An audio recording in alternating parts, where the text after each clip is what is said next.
En ordonnans kom springande. An orderly came running out through the thick pine forest on a rainy 4th of September, calling out, "An armistice is being declared today at 7. Vapenstillestånd idag klockan 7.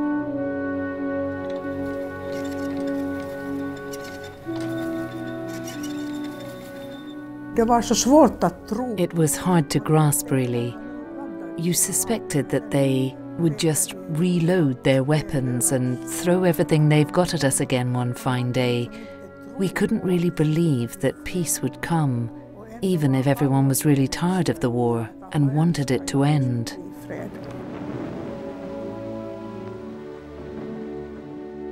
The tiny Finnish army had battled against the Soviet forces for over 3 long years when an armistice was finally declared, with the Soviets withdrawing their demand for Finland to capitulate. But this nation of just over 3.5 million had to pay a massively high price. 500,000 refugees were in dire need of help. 450,000 soldiers had to be repatriated. All this while a new war had started against Germany, and Soviet demands for war damages and influence seemed insurmountable. The Soviets were far weaker than they appeared outwardly. The saying went that if the Red Army had had enough boots in stock, they'd have marched all the way to the Atlantic. But the fact is, they had no boots. Those of us who came home from the front had taken to hiding weapons in case of a possible occupation. And we're not talking about the odd rifle. There was a massive stockpile of weapons in Finland. Sweden was Finland's only friend on the international political map. It was the only state that treated Finland as a priority issue.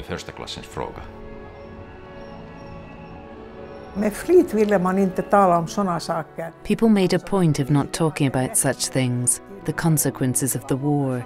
Many of them took to the bottle. They became alcoholics and never recovered, with the memories of the war fresh in their minds.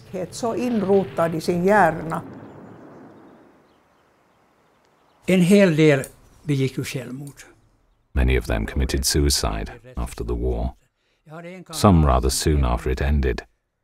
Well, I had a friend who took his life 50 years or so later.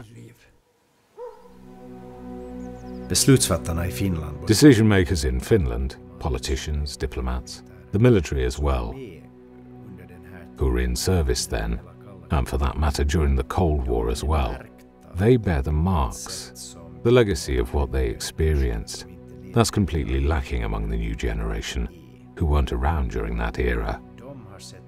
They could look the monster in the eye.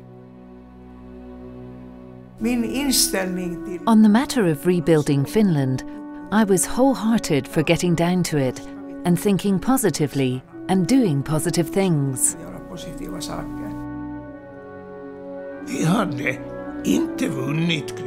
We hadn't won that war. Neither had we lost it. But what was most important was that Finland had survived.